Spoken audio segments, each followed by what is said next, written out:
Halo pemirsa yang berbahagia, berjumpa kembali dengan saya Dedi Kurniawan dalam YouTube channel saya Call Deku on Request, di mana saya Deku akan memperkenalkan, membahas serta mendemonstrasikan berbagai aplikasi-aplikasi teknologi menarik yang dapat digunakan untuk memperkaya proses pembelajaran, khususnya dalam proses pembelajaran bahasa Inggris. Nah, masih dalam edisi spesial HUT RI ke-75 ini, saya akan mendedikasikan satu seri pelatihan tutorial-tutorial penggunaan LMS Moodle.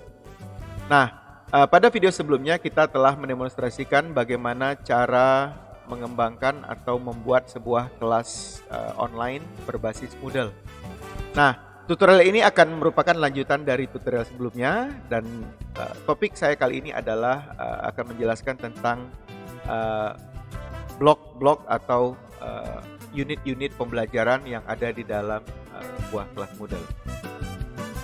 Nah, tanpa panjang lebar, mari kita langsung masuk ke tutorial. Ini adalah kelas e-learning saya sebagai contoh. Nah, kita akan coba untuk login dulu pertama.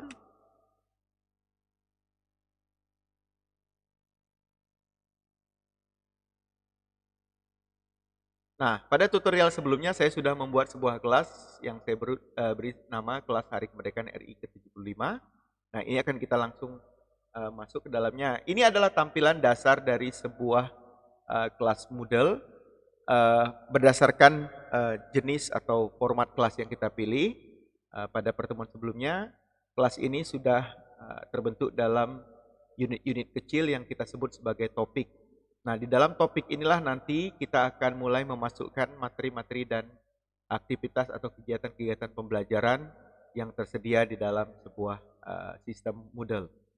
Nah, pada episode kali ini saya ingin menjelaskan tentang pengelolaan blok-blok atau unit-unit di dalam kelas Moodle. Nah, untuk memulai, seperti biasa sebelum kita bisa melakukan pengeditan konten, kita harus menghidupkan mode editnya terlebih dahulu. Ya, dan mode edit itu tersedia di menu edit di sebelah kanan atas. Kemudian kita hidupkan turn editing on. Ya, menu kedua dari atas ini fungsinya adalah untuk menghidupkan atau mengaktifkan fungsi edit sehingga kita dapat menambahkan konten-konten ke dalam sebuah kelas Moodle. Nah, seperti kita lihat di sini, sebuah kelas Moodle itu terdiri atas topik-topik.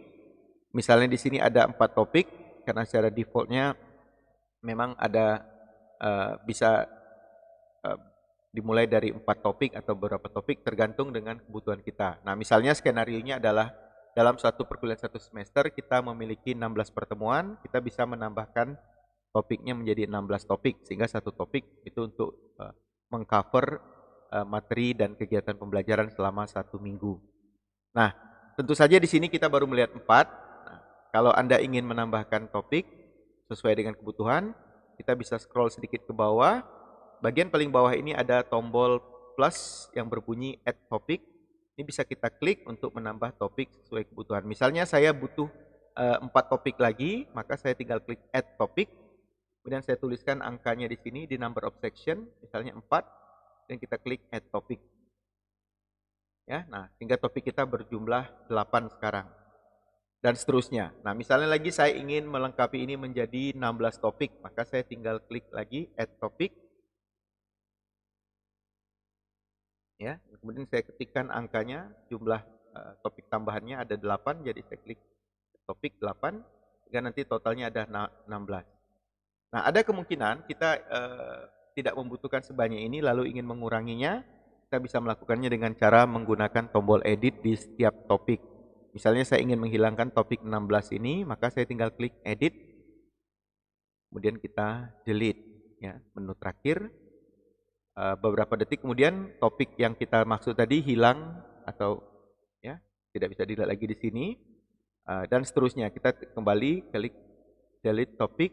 Nah, dan ini bisa dilakukan sesuai kebutuhan. Jadi kita hanya bisa perlu menambahkan atau mengurangi sesuai dengan kebutuhan.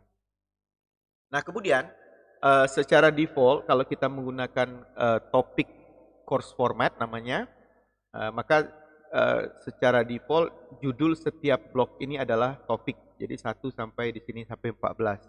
Kita bisa merubah ini sesuai dengan keinginan kita.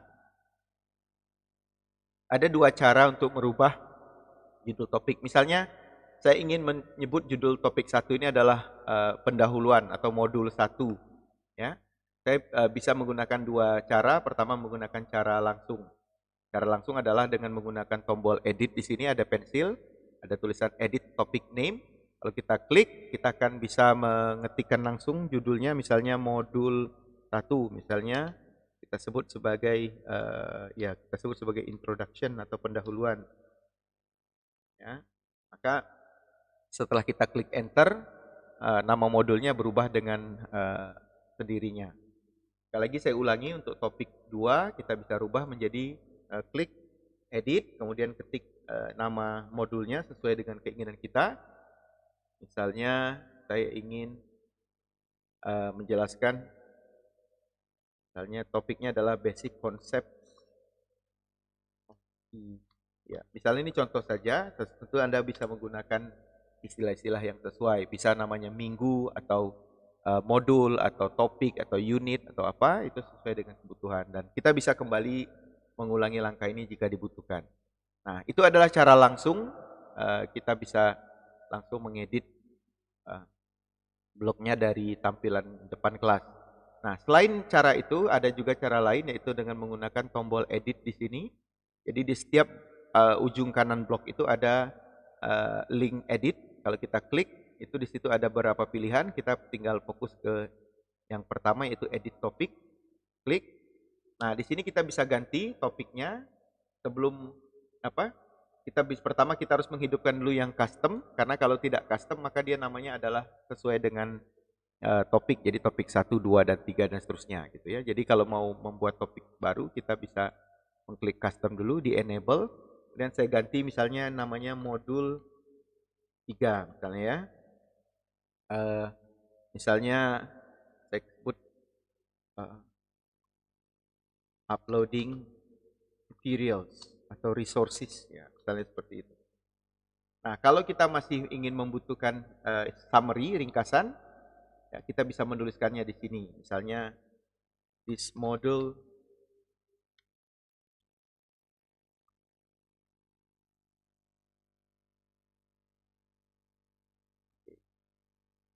Nah, ini contoh saja, kita lihat apa bedanya. Nah, dengan menambahkan summary tadi, maka di bagian bawah judul itu kita dapat satu kalimat, beberapa kalimat yang kita tuliskan yang berupa ringkasan sebuah modul. Nah, ini tentu saja sifatnya opsional, berarti boleh kita lakukan, boleh tidak. Ya. Nah, kemudian saya ulangi sekali lagi supaya lebih jelas. Saya ingin mengganti ini menjadi topik 4-nya menjadi modul 4. Atau modul 4. Misalnya uploading activities. Ya, jadi jangan lupa tandai dulu custom supaya kita bisa merubah. Kalau tidak ditandai custom, maka secara defaultnya topiknya itu namanya topik 4, ya, seperti di sini, topik 4. Nah, kita juga bisa menambahkan restriction di sini. Nanti saya akan jelaskan dalam video sebelumnya tentang grouping. Nah, kalau kita sudah melakukan grouping, maka kita bisa merestrik atau membatasi akses dari blog ini, misalnya hanya untuk orang tertentu atau hanya bisa diakses pada minggu tertentu. Ya, misalnya saya ingin mengatakan bahwa kita tambahkan restrictionnya bahwa modul 4 ini baru bisa dilihat nanti bulan depan. Kita klik add restriction, kemudian kita gunakan date, ya. Ya, kita misalnya misalnya September, ya, tanggal 1 September kita mulai. Oke, kemudian kita klik save changes, kita kembali. Nah, maka modulnya akan terbentuk seperti tadi, ada judul, tapi kemudian di sini ada informasi bahwa dia hanya bisa dilihat nanti tanggal 1 September. Nah, ini adalah bentuk restriction yang kita bisa lakukan pada sebuah topik, ya. Nah, dan seterusnya. Jadi kita bisa mengubah setiap modul ini misalnya sesuai dengan kebutuhan, ya. Misalnya saya katakan modul 5. Oh ya, dan kemudian tiba-tiba saya menyadari bahwa modul ini salah letak ya.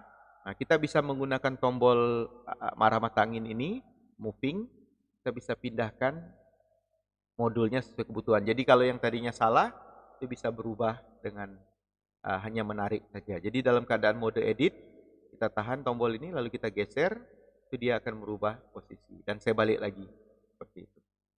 Oke. Nah, kemudian yang mungkin perlu dijelaskan juga di sini adalah menu-menu lain. Kalau kita perhatikan, kalau saya kembali ke modul 1 misalnya, ya, di bagian edit ini ada beberapa menu yang bisa kita akses. Pertama, edit topik tadi sudah dijelaskan adalah fungsinya untuk mengedit nama topik dan mungkin memberikan sedikit informasi tambahan terkait summary atau ringkasan dari topik yang bersangkutan. Kemudian kita juga bisa menggunakan highlight ini untuk memberikan aksen pada kelas kita. Jadi misalnya kalau saya klik highlight di sini, di bagian paling kiri dari setiap modul itu akan ada muncul warna biru menunjukkan bahwa ini modul yang sedang aktif. Jadi kita bisa menggunakan highlight untuk menekankan bahwa modul ini sedang aktif atau penting untuk dikerjakan terlebih dahulu. Ya, itu namanya highlight. Kita bisa nonaktifkan kembali dengan klik remove highlight. Ya. Bahkan kita bisa menyembunyikan sebuah modul kalau kita ingin. Misalnya saya ingin menyembunyikan modul 5, klik edit, kemudian hide topic. Nah, maka topiknya akan tersembunyi dari mahasiswa, walaupun sebagai dosen kita masih tetap bisa mengaksesnya, kita bisa melihat dengan catatan di sini, hidden from students. Jadi anak-anak tidak bisa melihat kecuali kita izinkan. Nah, ini kita tinggal klik show topic untuk mengembalikan ke tampilan awal. Nah, demikian topik-topik ini kita sudah lihat bisa dirubah. Saya ingin menuju ke topik yang paling atas. Yang paling atas ini itu kita sebut, saya biasa menyebutnya sebagai modul 0 atau block 0 karena ini adalah blok utama yang ketika pertama kali dibuat kelas model ini dia selalu ada dan biasanya berisi satu modul announcement. Ya. Nah, modul announcement ini terletak pada yang namanya block 0. Secara default dia tidak memiliki nama, tidak ada nama, tapi sebenarnya namanya adalah general. Dari mana kita tahu? Di bagian sebelah kiri itu ada semacam table of content, daftar isi. Nah, kita lihat bagian pertama ini namanya general. Ini adalah block 0. Nah, mungkin kita ingin menambahkan nama sehingga dia walaupun di bagian paling awal, tapi kita tahu ini fungsinya apa. Nah, saya menyarankan nanti dalam sepanjang tutorial saya, kita merubah sedikit tampilan blok 0 ini supaya dia memiliki arti dan fungsi dalam keseluruhan sistem pembelajaran dari kita. Nah, caranya adalah klik edit sebelah kanan, paling kanan, selurusan dengan blok ini, dan kita klik edit section. Seperti tadi, dasarnya adalah namanya aslinya general, walaupun tidak ditunjukkan di situ. Kita bisa merubah judul general ini, misalnya kita klik custom, kemudian saya akan sebut ini sebagai menu utama. Nah, saya akan menggunakan ini nanti dalam fungsi yaitu untuk mengumpulkan konten-konten utama yang diperlukan dalam sebuah kelas. Nah, sekarang untuk sementara kita klik save changes dulu. Nah, maka kelas Moodle kita ini sudah memiliki unit-unit pembelajaran atau unit-unit modul, ya. Nah, nanti akan bisa kita sesuaikan dengan sesuai kebutuhan. Saya akan tutup dulu menu editnya. Nah, jadi kira-kira nanti mahasiswa akan melihat tampilan topik pertemuan kita itu seperti ini. Disitulah kita butuh memberikan judul per topik. Ya. Kalau kita lihat di bagian navigasi, menu navigasi itu nama-nama topik itu sudah tersedia sebagai semacam bookmark atau menu gitu ya. Jadi kalau kita klik menu, maka dia akan fokus ke menu yang kita inginkan. Oke, seperti itu. Nah, baik para pemirsa, saya pikir itu dulu material saya terkait dengan pengelolaan modul atau pengelolaan blok di dalam sebuah kelas Moodle. Walaupun ini bisa kita lakukan di bagian terakhir atau di bagian manapun dalam pengembangan kita, tapi saya sangat menyarankan sebelum kita mulai mengisi konten, kita sudah mulai menata menu-menu atau blok-blok di dalam kelas Moodle ini seperti ini. Nah, dari mana acuannya? Salah satu yang bisa kita gunakan adalah rencana pembelajaran kita atau RPS kita. Jadi kita bisa menyusunnya bisa berdasarkan minggu atau berdasarkan topik, tentu saja sesuai dengan kebutuhan kita masing-masing. Nah, saya pikir itu dulu video saya kali ini. Semoga bisa bermanfaat bagi Anda dalam proses mengembangkan kelas daringnya yang berbasis Moodle. Pada tutorial berikutnya saya akan coba untuk membahas tentang enrollment atau pendaftaran peserta ke dalam sebuah kelas. Nah, saya pikir itu dulu. Jangan lupa untuk nonton terus channel saya, subscribe, like, dan hidupkan notifikasi untuk mendapatkan update-update video terbaru. Anda juga kami persilakan untuk mengirimkan request atau permintaan video apa atau tutorial apa yang kira-kira bisa saya cover dalam channel saya. Karena channel saya Call the Code Request memiliki visi dan misi mempromosikan pembelajaran daring di Indonesia. Terima kasih, itu dari saya Deddy Kurniawan. Kita berjumpa kembali. Assalamualaikum warahmatullahi wabarakatuh.